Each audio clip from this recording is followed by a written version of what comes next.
Aleph, Aleph Gimel. If Uh, one let's takes, let's start with Dalad Dalad.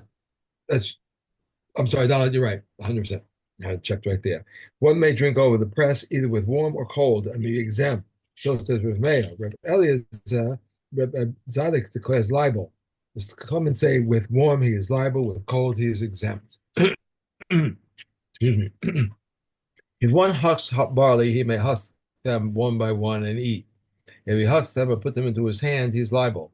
If one parch ears of wheat, he may sift them with his hand from hand to hand and eat. If he sifted and put them into his lap, he's liable. If one sowed coriander for seeds, his plant is exempt. If he sowed it for the sake of the plant, then both the seed and the plant must be tied. Rav Eliezer says in the case of dill, the seed, the plant, and thin stalks must be tied, but the comments say both seeds and plant are tied only in the case of pepperworth and eruca. Reb Shimon Gamaliel says the shoots of fenugreek, mustard, and white beans are liable to miser. Reb Eliezer says from the caper, tights are given from the stalks, berries, and flowers. Reb Akiva says only the berries are tight because they constitute the fruit. Okay. Okay. All right. Perk Hey. Okir shesalim mitoch shelo v'nataya letoch shelo. Okay, so a guy is has got young plants that he wants to replant somewhere else to for them to grow better. Okay. And while he is transporting them, he says, "Oh, they've got some fruits on them," and he wants to eat them without taking maaser. Okay, pater, that's fine. He doesn't have to master the fruits, even if he moved them into the even if he moved them through his chatzer to in order to replant them, uh, because the chatzer is only koveh for maser when the fruit is finished its malacha, and since he's clearly replanting, there's no uh, there's no there's no gemara malacha over here. Okay. It's a lakach b'mechuber lekarka patur. Also, we've learned this before, but if he purchased fruits that were attached to the ground, Right. so we saw that example. If he specified that cluster over there or that fruit over there, and he pays money for it, that is not kover for masa because at the time that he purchased it, it was still attached to the ground. Now, if he picks it, it's his fruit that he picked, and he can still snack on it. Okay, again, patur.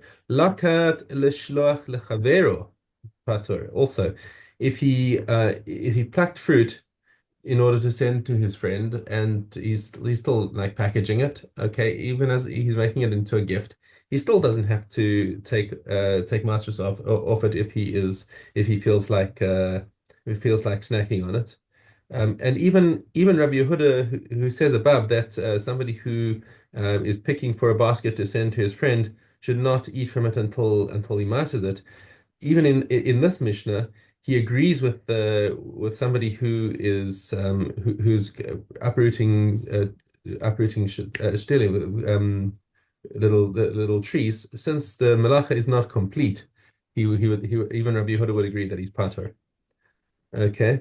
Rabbi Elazar ben Azariah Omer, Im yesh kayotze behem nimkarim b'shuk, hare elu chayab. And he says, well, that's actually different. Is that if you may not think that it's finished ripe, that it's finished ripening. But if this level of ripeness is being sold in the shuk, then now this is actually already Gemar Malacha, and even if you personally didn't think it was ripe, the shuk is what's koveya, and the halacha doesn't follow Rabbi Elazar ben Azariah in this. Okay. Mishnah base. Ha-oker lefes utsnonos mitoch shelo. So he's uprooting turnips or radishes from his own property, from his own property. V'noter lesoch shelo lezera. And he decides that he doesn't want to eat them. He wants to replant them somewhere else. Okay, no, that he has to master them before he does because this is now that basically means that he's decided that this is now Gemar Malacha, um, Mhm. and before he replants them, he has to take Maasros. Chai mipnei shehu garnan. That is the gorin of the produces. When you pick them and you see that, oh, I want to replant them, that's the gorin, and that's the gemar melacha. But And so, would huh? they have finished them? Would they have finished their growing it? They wouldn't have finished their Well, growing that's it. that's the thing, is that turnips and radishes we mentioned earlier, that's something that is edible with however big it is. Like I said, I used the example of carrots, but radishes and turnips are pretty much the same. They're edible no matter how big they are. And once he's picked them and decided that he wants to replant them, that's now that is their gorin. That's gemar malacha. There's nothing else that needs to be done, and therefore he has to master them first. Betzalim, onions. Mishe hishrishu ba'aliyah. He has an interesting case. So he plucked the onions and he went and stored them in his attic. And we're talking about an attic to emphasize the point that it's above the ground. He didn't intentionally put them into the ground, but they were in soil, and now they started pushing out roots and green leaves and started growing again. So if they had already become tame from something else, now that they've started sprouting again, they lose their tumah, because now it's a new growth, and it's considered ki'ilu, like it's attached to the ground, like they've been planted in the ground. Okay, and um and we'll see that nafla alehem mapoles v'hem megulim, and if some debris fell on top of them, and they are revealed, v'hem megulim, and the leaves are still visible the way that the onion normally grows. Hare elu kinatuim b'sadeh. We treat them as if they are planted in the field, even though they're in an attic and they're growing Right. up, and they would treat them as if they are planted in the field, and the whole halacha follows that of something that's planted in the field. So for tuma, it's completely tahor, but for maaser and shvius, they are we treat them ki'ilu they're planted in the field of gamre. So shvius, they're treated as shvius onions, and if it's even if they were from the previous year and they got replanted now in shvius, so now they're considered shvius onions, and if you want to eat them, they've got to be treated like hefker. They've got to be treated as also as with kedusha shvius. And if from other years, now you have to take trumas and masters from them again, because now it's a new growth. Okay. Gimel lo yimkor adam es peirosav mishe ba'ala onas Maasros. Lemisha eno ne'eman ala Maasros. So once your produce has grown ripe enough to be mastered. So we had all that right at the beginning of the Masechta of what level of growth is considered masterable. So once your produce has reached this, and some produce is always liable to this, like I said, the root vegetables that are that are ripe as soon as they start growing. Um, okay, you're not allowed to sell them to somebody who's not ne'eman. Um, because this is a case of lifnei iver lo sisen mechshol. You have to master them first for him, and then sell them as mastered produce, which is basically what happens in the shops nowadays. Is that all the shops have got this tuda from whatever rabbanut comes and make sure that the Trumas and Masters are taken, and they put up a certificate to say Trumas and Masters have been taken. So now, what you do learn from this mission, however, is, let's say you want to do a private deal with your friend who knows how to take Trumas and Maasros. You've got your lemons on your tree, and your friend says, "Listen, I need to make lemonade fast. Can I buy a bunch of lemons off you?" And say, "But I haven't had time to master them." "I'll master them," he says. "Okay, that's fine. You can do that. You can sell him the lemons as tevel, and he can pay you, and he'll do it, as long as you know that he's gonna do it. V'lo b'shvius lemi shehu chashud ala shvius.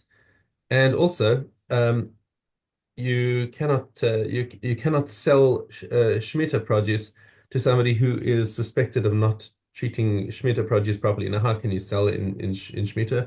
Well, that's if you've got.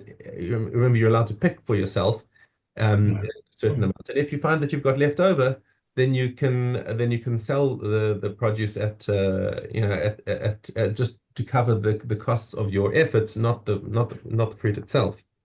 So Uh, because he's because this other person says he's going to meister the products. Um, the original owner, is he off the hook then, or what if the guy says I'm going to do it and then he doesn't do it? You know, No, is he that's not on you. If you not if on you you? if you're selling to somebody who you know knows how to take Chumash and Maasros and will take Chumash and Maasros, and then he forgets that that's his problem, not yours. Right, But if okay, it's somebody who doesn't really know how to take Chumash and Maasros, you can't sell it to him until you've taken the Chumash and Maasros yourself.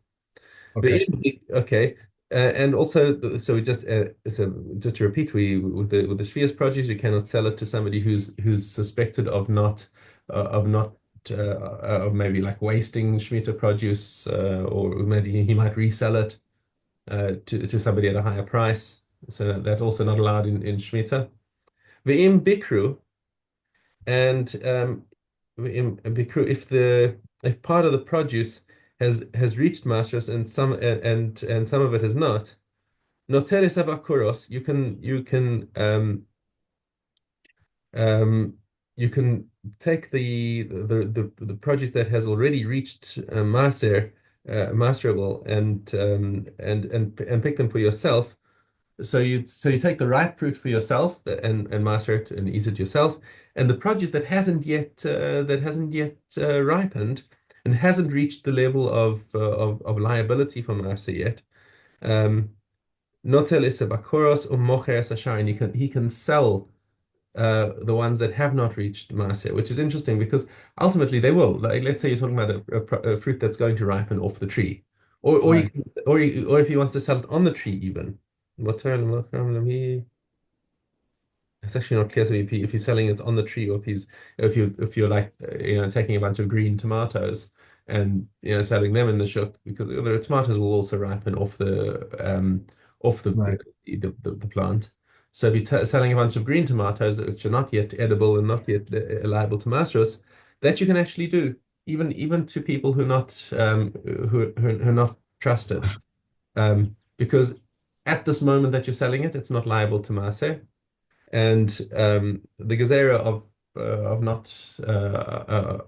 selling it to somebody who's not trusted on Maasros isn't taken this far. So when it ripens, it's his problem. If he grows his own produce, it's not your problem. If he lets this produce ripen on his watch, also it's not your problem. Okay.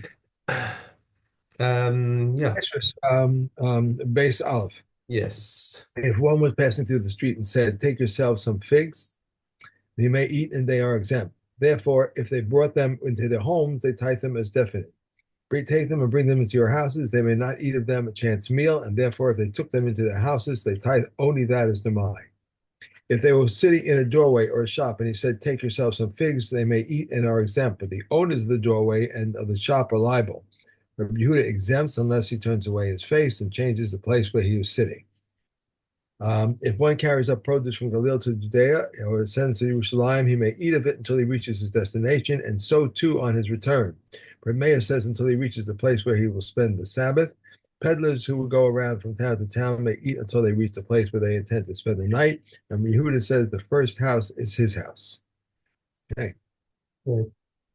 And we have, Yes. here we go, Trumos. This is Gimel Dalet. When does this apply? If he did not speak, but if he gave permission to a member of his house, to his family, or to his bondsman or a bondswoman to separate truma, his truma is truma. If he annulled it, if he annulled it before it separated the truma, his truma is not truma. But if he annulled it after he had separated his truma is truma. Laborers have no authority to separate truma except the treaders, since they render the wine press unclean immediately.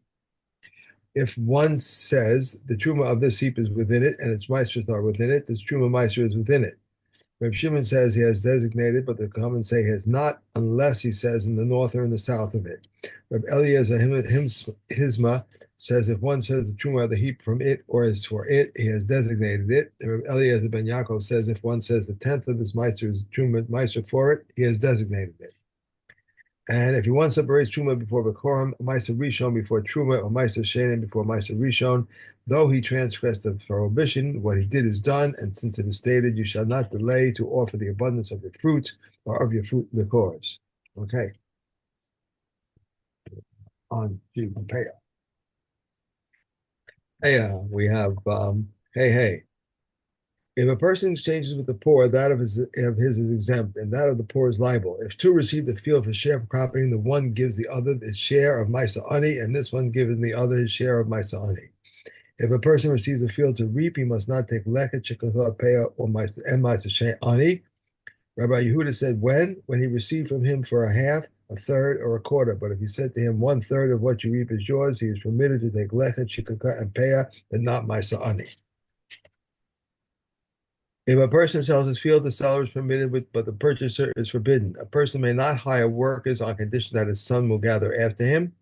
He who does not allow the poor to gather, or he allows one to and not another, or he aids one of them, robs the poor of such a person. It is stated, remove not the landmark of those who come up to Olim. And the sheaf that the workers forgot, but the owner did not forget, that owner forgot, but the workers did not forget, or the poor stood before it and they covered it with stubble, then this is the shikacha. Okay. Okay. Okay. We have Oh, only halos. finish only of today. Okay. Yud Chetet. Anti-rooms are not subject to the law of dwellings of idlers. Rabbi Shimon ben Gamliel says the law of dwellers of idlers did not apply to a city that was destroyed. East Keeson and West Keeswin, East Keeswin and West Keeswin are gaves. There was a doubt concerning the East Akko, and the sages declared it to be Tahor. Rebbe and his rabbinic court came to vote on Kenny and declared it Tahor. 10 places do not have the law of dwellings of idlers. The tents of Arabs, huts, lean-to storage huts, summer awnings, a guard shack, the open area of a courtyard, a bathhouse, an armory, and a military camp.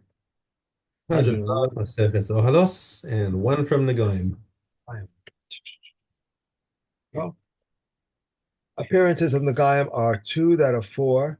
The Harris is bright like snow. Secondary so is like the lime of the sanctuary. Cess is like the remembrance of an egg, membrane of an egg, and secondary to it is like white wool. These are the words of Meah, and the common says this is like white wool. Secondary to it is like the membrane of an egg. Yeah. Okay, and we are on to Avos. Okay, Aleph Yud. Shemaiah and Avalon received the Masorah from them. Shemaiah says, love work and hate lordliness, but do not make yourself known to the government. Avitan says, sages, be cautious with your words, for perhaps you'll become liable to the punishment of exile, and you'll be exiled to a place of evil waters. And the students who come after you will drink from these waters and will die, and will emerge that the name of heaven will be desecrated. Hillel and Shammai received the Masorah from them. Hillel says, be among the students of Aaron, someone who loves peace and pursues peace, who loves people and brings them closer to the Torah. Okay. Right. And vamos. Okay, Zion Aleph. If a widow who is married to a Kohen Gadol or a divorcee of Kalutza who is married to an ordinary Kohen brought Milag slaves or fixed value slaves into the marriage for him, the Milag slaves may not eat Truma, but the fixed value slaves may eat Truma. These are the Milag slaves. If they died, their loss is hers, and if they are appreciated, the profit is hers. Even though he is obligated to feed them, he may not eat Truma. These are the fixed value slaves. If they died, the loss is his, and if they appreciated, the profit is his. Since he is liable for their loss, they may eat Truma. If the daughter of Yisrael married a Kohen and brought into the marriage slaves for him, whether they are milag slaves or fixed value slaves, they may eat Truma. However, if the daughter of a Kohen married a Yisrael and brought into the marriage either milag slaves or fixed value slaves, they may not eat Truma. The daughter of Israel married a Kohen and he died, leaving her pregnant. Her slaves may not eat Truma because of the share of the fetus, because the fetus disqualifies but does not entitle one to eat Truma. These are the words of Rabbi Yossi. They said to him, after your testimony to us concerning the daughter of Israel and a Kohen, even if the daughter of a Kohen was married to a Kohen and he died, leaving her pregnant, her slaves should not eat Truma because of the share of the fetus. Okay. Right. All right.